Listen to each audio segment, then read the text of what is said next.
दोस्तों एक बार फिर आपका स्वागत है, अभिनंदन है आपके अपने YouTube channel Aryan institute Allahabad में। दोस्तों जैसा कि बोर्ड पर आप देख पा रहे हैं, आज एक बार फिर आपके समक्ष बात करने वाले हैं यूपी डीएलएड प्रथम सेमेस्टर बैच 2022 पर। दोस्त लगातार आपके साथ डीएलएड प्रथम सेमेस्टर के दौरान अनवरत चर्चा किया जा रहा है।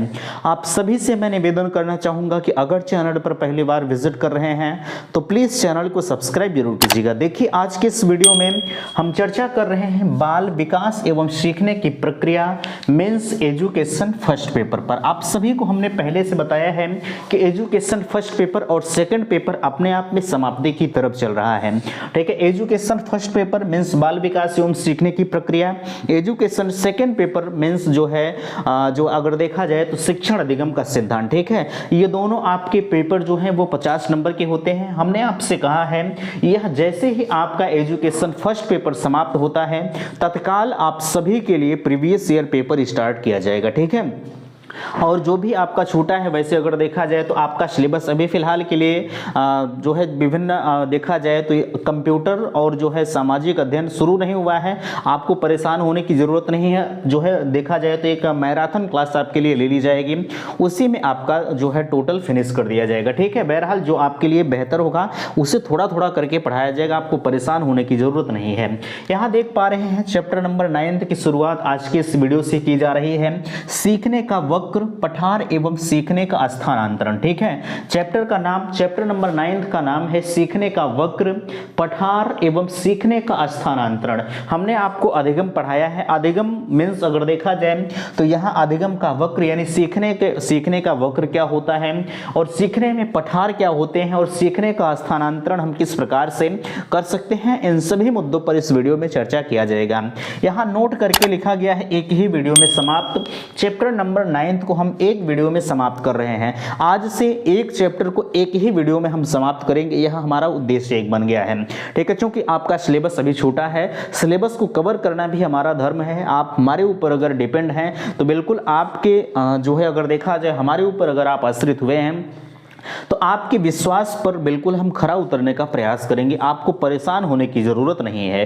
ठीक है, बस यही एक उद्देश्य आपका भी होना चाहिए। वीडियो को शेयर नहीं करते हैं, प्लीज मैं निवेदन करूंगा कि अगर हम आपके लिए इतना मेहनत कर रहे हैं तो आपका भी यह फर्ज बनता है कि आप भी मेहनत करें और इस वीडियो को शेयर करें। ठीक है, यहाँ लिखा जा रहा है प्रथम सेमेस्टर की संपूर्ण हस्तलिखित नोट्स प्राप्त करें मात्र 150 रुपए में। लिंक आपके डिस्क्रिप्शन बॉक्स में दिया गया है, वहां पर जाकर आप प्रथम सेमेस्टर के सभी कोर्सेज को आप परचेज कर सकते हैं।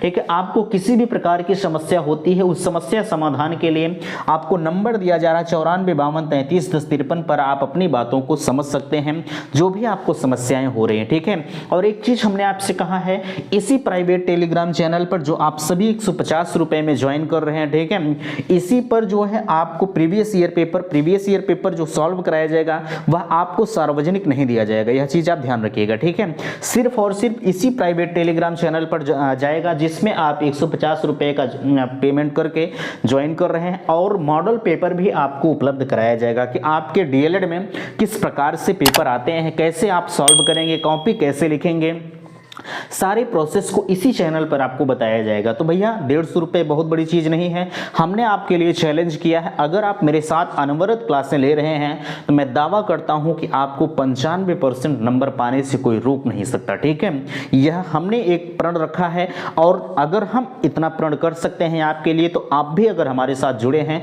तो आपके पास भी वह जज्बा है जो हमारे पास है। ठीक है, आप और भी मेहनत से प्रयास करें। हमने आपसे कहा अगर आप 150 रुपये हमें दिया है तो आप 300 रुपए लेने का वसूल हमसे करें। ठीक है, आप उतना पढ़ें। अगर आपको समस्या हो रही, हमने इतना तक कहा है, जिस भी टॉपिक में आपको समस्या हो रही है, जहां नहीं समझ में आ रहा है, आप मुझे डायरेक्टली मैसेज करें। हमने यहां नंबर आपको दिया है, हम आपकी सारी समस्याओं का समाधान करने का प्रयास करेंगे। बस आपका उद्देश्य है आप पढ़िए। ठीक है, तो बहरहाल उम्मीद करते हैं कि सारी चीजें आपको समझ में आई। हमने आपसे कहा कि अगर आप कोर्स संबंधी किसी भी प्रकार की समस्या है तो आप बिल्कुल इन नंबरों पर संपर्क करें। मात्र 150 रुपए में लिंक आपके डिस्क्रिप्शन बॉक्स में दिया गया है, वहां पर जाकर आप कोर्स को परचेज करें। तो चलिए हम चैप्टर नंबर 9 की शुरुआत करते हैं। उससे पहले मैं निवेदन करना चाहूंगा कि चैनल पर फर्स्ट टाइम विजिट किए हैं तो प्लीज चैनल को सब्सक्राइब जरूर कीजिएगा। चलिए हम आपको ले चलते हैं सीधे तौर पर मोबाइल के स्क्रीन पर, जहां से चैप्टर नंबर 9 की शुरुआत की जाएगी। दोस्तों हम आ चुके हैं अपने मोबाइल के स्क्रीन पर, जहां से आप देख पा रहे हैं चैप्टर नंबर 9 की शुरुआत आपके बीच में की जा रही है। देखिए चैप्टर नंबर 9 का नाम है सीखने का वक्र, पठार एवं सीखने का स्थानांतरण। देखिए अगर इस चैप्टर की शुरुआत से पहले हम आपको बताना चाहें, हमने आपको अधिगम का चैप्टर जो है अगर देखा जाए पूरी तरह से फिनिश किया। अगर आपने अधिगम के चैप्टर को नहीं पढ़ा है तो बिल्कुल यह चीज़ें आपको थोड़ा सा समझ में कम आएंगे, क्योंकि एक चैप्टर अगले चैप्टर से कोरिलेट किया जाता है। यह चीज़ें आपको पता है, अभी तक आप पढ़ते हुए जा रहे हैं। आपका जो पहला चैप्टर है उसी के संदर्भ में दूसरा चैप्टर भी होता है। इस वजह से मैं बार बार कहता हूँ एजुकेशन खासकर पढ़ने से पहले, चाहे आपका फर्स्ट पेपर हो चाहे आपका सेकंड पेपर हो, एजुकेशन पढ़ने से पहले आप पहले जो है उसके पहले वाले लेक्चर को देखने का प्रयास करें। उसके बाद आप दूसरे लेक्चर पर आएंगे तो सारी चीज़ें आपको खुद ब खुद समझ में आ जाएंगे। ठीक है, यहाँ आपसे कहा जा रहा है, देख पा रहे हैं सीखने का वक्र। इसमें सीखने का वक्र क्या होता है, पठार क्या होते हैं, सीखने का स्थानांतरण यानी जो आप सीख रहे हैं उससे आप किस प्रकार से दूसरी चीज़ों में परिवर्तन कर सकते हैं, किसी और के समक्ष जो है स्थानांतरण कर सकते हैं, इस पर चर्चा किया जाएगा। सबसे पहले हम आपसे चर्चा करते हैं सीखने के वक्र पर।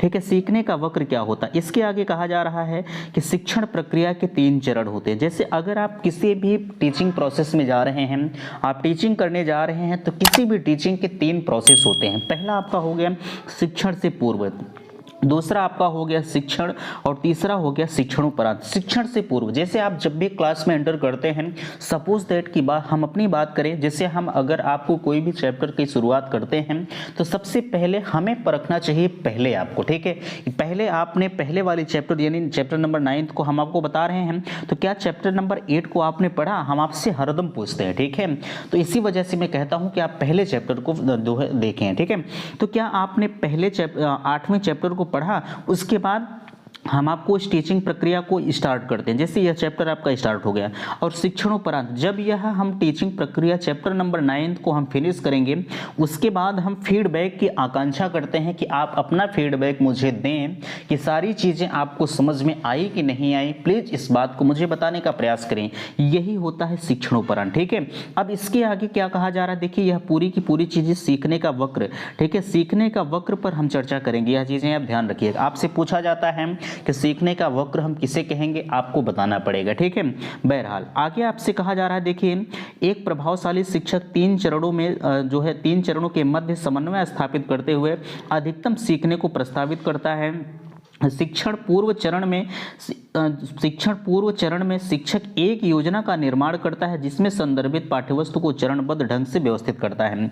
अच्छा, यहाँ कहा जा रहा है कि एक समन्वय स्थापित करता है या सीखने का जो है एक प्रभावशाली शिक्षक 3 चरणों में, अगर देखा जाए 3 चरणों में आपके जो टीचिंग प्रोसेस होते हैं वह फिनिश होते हैं, जो कि सबसे ऊपर दिया जा रहा है। ठीक है, शिक्षण से पूर्व यानी जब भी आप किसी भी टीचिंग कार्य करने जाते हैं, ठीक है, तो सबसे पहले आपको ध्यान देना चाहिए कि क्या हमने उसी योजनाबद्ध तरीके से तैयार किया है।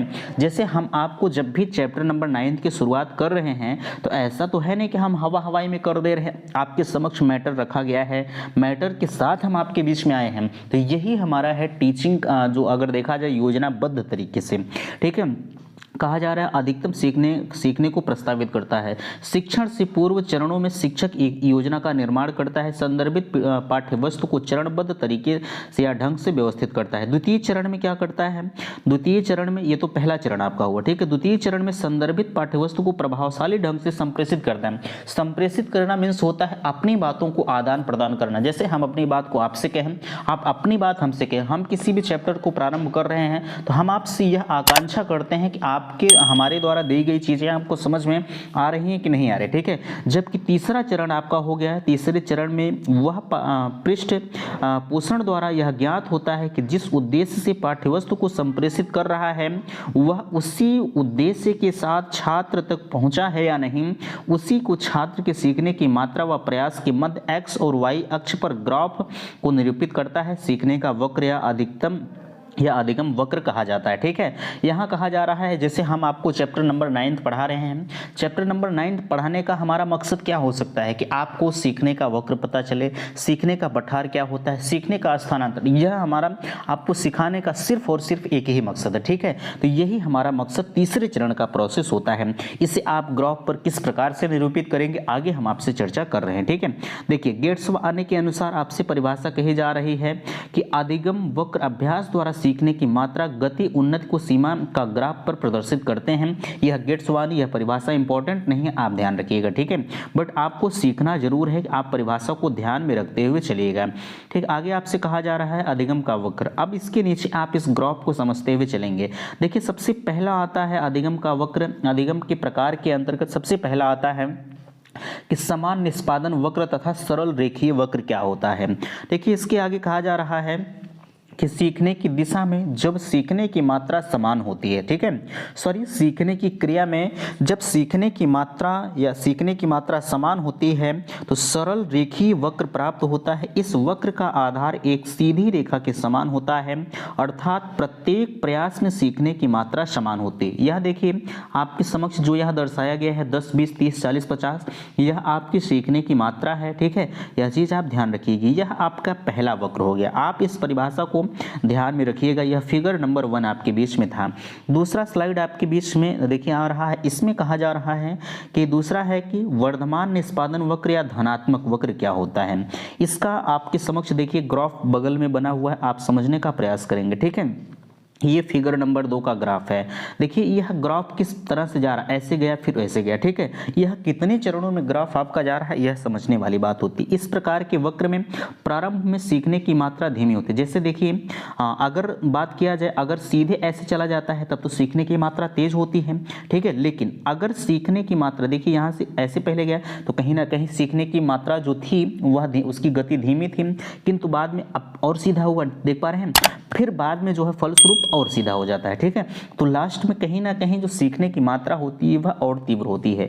यह जो ग्राफ आपके बीच में दर्शाया जा रहा है आप देख पा रहे हैं, पहले ऐसे गया फिर ऐसे गया फिर ऐसे, जैसे जैसे आपका ग्राफ ऊपर उठेगा आपके सीखने की मात्रा तीव्र होती हुई चली जाती है। ठीक है, यह आप देख पा रहे हैं सीखने की मात्रा है। आगे हम आपसे बात करते हैं ह्रास निष्पादन वक्र या ऋणात्मक वक्र क्या होता है। ठीक है, देखिए इसके अंतर्गत यह चैप्टर नंबर 3 है आपका। चैप्टर नंबर 3 की अगर हम बात करें, देखिए फिगर नंबर 3 बात किया जाए, इस प्रकार के वक्र में प्रारंभ में सीखने की मात्रा तीव्र परंतु बाद में सीखने की मात्रा में कमी आती है।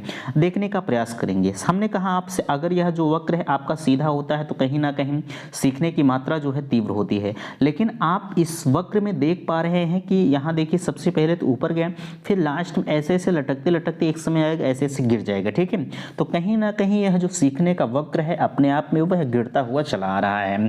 ठीक है, चैप्टर फिगर 4 को देखेंगे, सॉरी फिगर नंबर 4 को देखेंगे। एस आकार की वक्र या मिश्रित वक्र क्या होता है। ठीक है, इसमें तमाम तरह के मिश्रण होते हैं एस आकार की वक्र में। ठीक है, समझने का प्रयास करेंगे। इसमें कहा जा रहा है इस प्रकार के वक्र में सीखने की गति आरंभ में धीमी और बाद में तीव्र तथा अंत में पुनः धीमी हो जाती है। जैसे इसमें कहा जा रहा है कि जो प्रारंभ होता है उसमें उसकी गति जो है वह धीमी होती है, फिर थोड़ा सा कुछ दिन बाद जो है वो तीव्र हो जाती है और बाद में जो है अंत में पुनः धीमी हो जाती है। ठीक है, इसमें 3 प्रोसेस से होकर गुजर रही है। यह धनात्मक तथा ऋणात्मक वक्रों का मिश्रित रूप होता है। ठीक है, आप यहाँ देख पा रहे हैं ऐसे हुआ, ठीक है, फिर ऐसे हुआ, फिर यह ऋणात्मक, यह प्रक्रिया धीमी होती हुई चली आ रही है।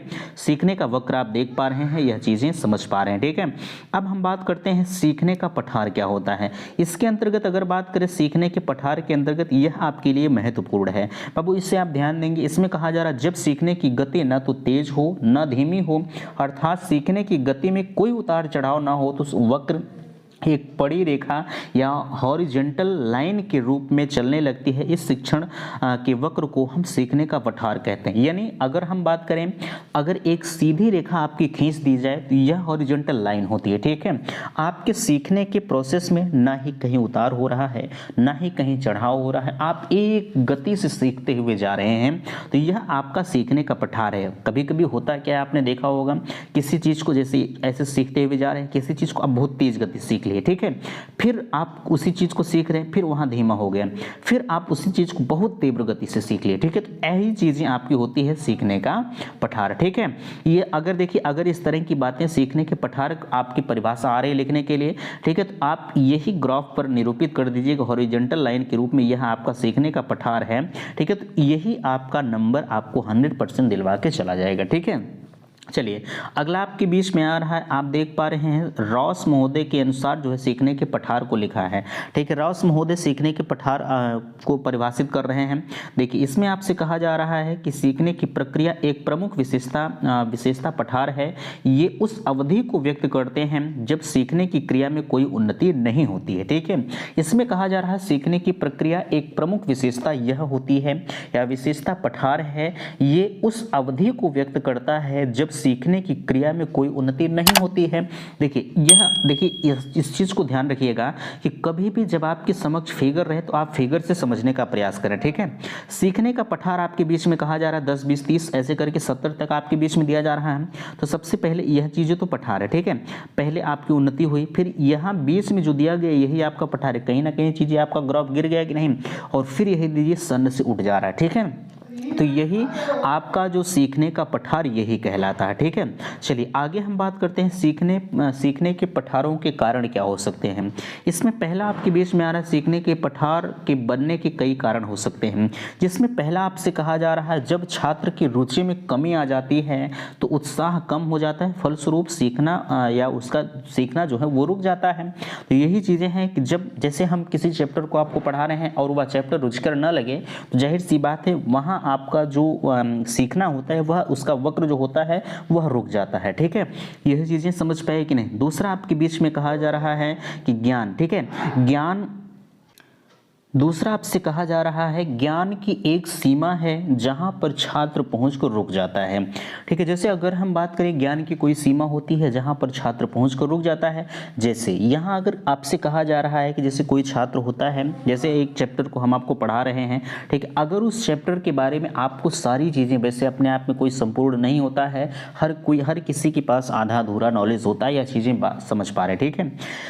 तीसरा आपसे कहा जा रहा है कि सीखने की अनुचित विधियों का प्रयोग सीखने की उन्नति को रोक देती है, सीखने की पठार स्थिति उत्पन्न हो जाती है। जैसे हम आपको सिखा रहे हैं, ठीक है, जैसे हम आपको पढ़ा रहे हैं और आप पढ़ने में रुचि नहीं ले रहे हैं, ठीक है, यह चीज़ें ध्यान रखिएगा। सीखने की अनुचित विधियां, जैसे आपको किसी बेहतर विधि से पढ़ाया जा रहा है और वह विधि आपको ठीक नहीं लग रही, ठीक है, उचित नहीं लग रही है, तो जाहिर सी बात है वह सीखना आपको अच्छा नहीं लगे, आप सीख नहीं पाएंगे, ठीक है। तो यहाँ अगर आप सीख नहीं पा रहे हैं तो आपको कहीं ना कहीं एक पठार उत्पन्न हो जाता है, ठीक है।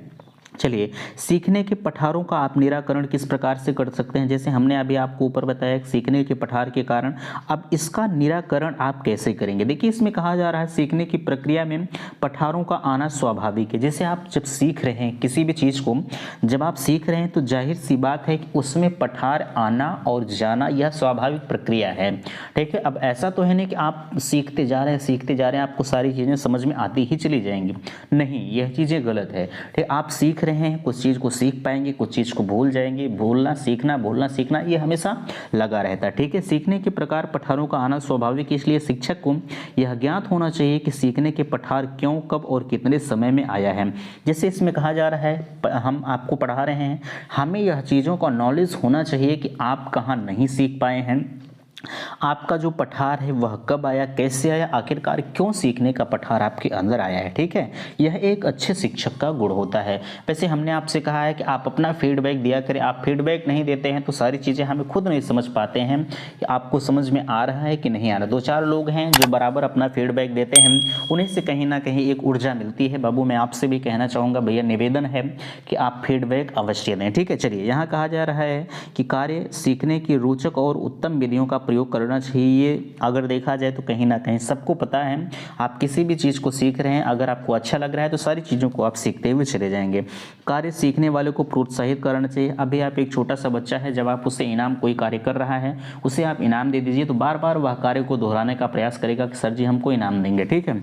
चलिए अगला कार्य को कुछ समय सीखने के बाद विश्राम देना चाहिए। आप अनवरत 24 घंटे काम नहीं कर सकते। जैसे हम आपको पढ़ा रहे हैं और हम आपको 24 घंटे पढ़ाते रहे तो आप खुद छोड़ देंगे, भाई भाड़ में जाए हम नहीं पढ़ेंगे, ठीक है। तो यह चीज़ें आप सभी को पता है कि किसी भी कार्य को आप सीख रहे हैं, पढ़ रहे हैं, ठीक है, तो आपको भी विश्राम मिलना चाहिए, ठीक है। चौथा कहा जा रहा है सीखने के लिए उचित वातावरण की व्यवस्था होनी चाहिए। पता लगा आप जो है अच्छी तरह से पढ़ाई कर रहे हैं और आपकी बगलियाँ ला के डीजे बजाया जाए तो आप पढ़ नहीं पाएंगे, ठीक है। एक वातावरण आपका होना चाहिए। सरल से जटिल की ओर शिक्षण सूत्र अपनाना चाहिए। कोई चीज़ें हैं हम आपको पता लगा पहले कठिन का बताना शुरू कर देंगे तो आप खुद ही बाउंस कर जाएंगे, ठीक है। सारी चीज़ें बाउंस कर जाएंगी। कभी भी आपको जब भी टीचिंग कार्य कराया जाए तो आपको सबसे पहले सरल चीज़ें बताई जाए, उसके बाद जटिल की तरफ ले चला जाए तो आपको खुद ब खुद सारी चीज़ें समझ में आती हुई चली जाती हैं, ठीक है। ये चीज़ें आप समझ पाए कि नहीं। अब लास्ट पेज आपके बीच में ओपन हो रहा है, देख पा रहे हैं सीखने का स्थानांतरण। हमने आपको बताया कि सीखने का स्थानांतरण आप किस प्रकार से कर सकते हैं। इसमें कहा जा रहा है किसी भी विषय के सीखे गए ज्ञान को किसी दूसरे परिस्थिति में प्रयोग करना सीखने का स्थानांतरण होता है। जैसे इसमें कहा जा रहा है, ठीक है, जैसे आप एजुकेशन पढ़ रहे हैं, ठीक है, बाल विकास एवं सीखने की प्रक्रिया पढ़ रहे हैं। अब यही बाल विकास का प्रयोग आप एजुकेशन सेकेंड पेपर में कर दीजिए तो यही चीज़ें आपका सीखने का स्थानांतरण कहलाता है, ठीक है। क्रो महोदय के अनुसार परिभाषा आपके बीच में लिखी जा रही है, आप ऊपर देखेंगे, ठीक है। क्रो महोदय कह रहे हैं कि सीखने के एक क्षेत्र में प्राप्त होने वाली ज्ञान को कुशलताओं का सीखने के दूसरे क्षेत्र में प्रयोग करना साधारणतया प्रशिक्षण का स्थानांतरण कहलाता है। ये परिभाषाएं आप ध्यान रखेंगे, परिभाषा को हम आपको नहीं बताएंगे, ठीक है। अच्छा, इसमें अगला कहा जा रहा है कॉलसनिक के अनुसार स्थानांतरण पहली परिस्थिति में प्राप्त ज्ञान, कुशलताओं, आदतों या अन्य क्रियाओं का दूसरी परिस्थिति में प्रयोग करना है। यह कॉलसनिक महोदय की परिभाषा है। सीखने या अधिगम का स्थानांतरण के प्रकार क्या क्या हो सकते हैं। एक तो आपका होता है कि सकारात्मक अधिगम का स्थानांतरण, नकारात्मक अधिगम का स्थानांतरण, जिसमें पहला है सकारात्मक अधिगम का स्थानांतरण, जिसमें आपसे कहा जा रहा है यदि पूर्व अनुभव या प्रशिक्षण के नए प्रकार के सीखने में सहायता देता है तो यह सकारात्मक अधिगम कहलाता है। यदि पूर्व अनुभव, जैसे आप किसी भी बात को सीख रहे हैं, किसी भी चैप्टर को सीख रहे हैं, आप पूर्व ज्ञान से लेकर इस पहले कोई ज्ञान है और उस ज्ञान को लेकर आप उस चैप्टर में आ जाइए तो यही आपका सकारात्मक अधिगम कहलाता है। और नकारात्मक अधिगम आपका कहलाता है कि नकारात्मक अधिगम का स्थानांतरण, यदि पूर्व ज्ञान, अनुभव या प्रशिक्षण नए प्रकार के सीखने में कठिनाई उपस्थित करता है, ठीक है, उपस्थित करता है तो इसे हम नकारात्मक प्रशिक्षण या नकारात्मक स्थानांतरण कहते हैं, ठीक है। अच्छा, इसमें कुछ सिद्धांत आपके बीच में दिए जा रहे हैं। समान तत्वों का सिद्धांत आपसे पूछा जा सकता है कि किसने दिया है तो आप कहेंगे थॉर्नडाइक महोदय ने दिया है, ठीक है। और सामान्यीकरण का सिद्धांत किसने दिया है तो आप कहेंगे CH ने दिया है। सामान्य और विशिष्ट अंश का सिद्धांत स्पीयरमैन ने दिया। ये तीनों सिद्धांत अपने आप में महत्वपूर्ण हैं, ठीक है। यहाँ इंपॉर्टेंट भी लगा है, आप इसे ध्यान में रखेंगे, ठीक है। उम्मीद करते हैं कि चैप्टर नंबर 9 को आप समझ पाए हैं। प्लीज़ अगर इस चैप्टर में आपको समस्या हो रही है तो आप कमेंट सेशन में मुझे यह जरूर बताइएगा। अगर आपको दिक्कत है, समस्या है तो हम इस चैप्टर को फिर से पढ़ाएंगे, लेकिन आपको समझ में आना चाहिए, ठीक है। तो मिलते हैं नेक्स्ट किसी और वीडियो में, तब तक के लिए थैंक्स, धन्यवाद।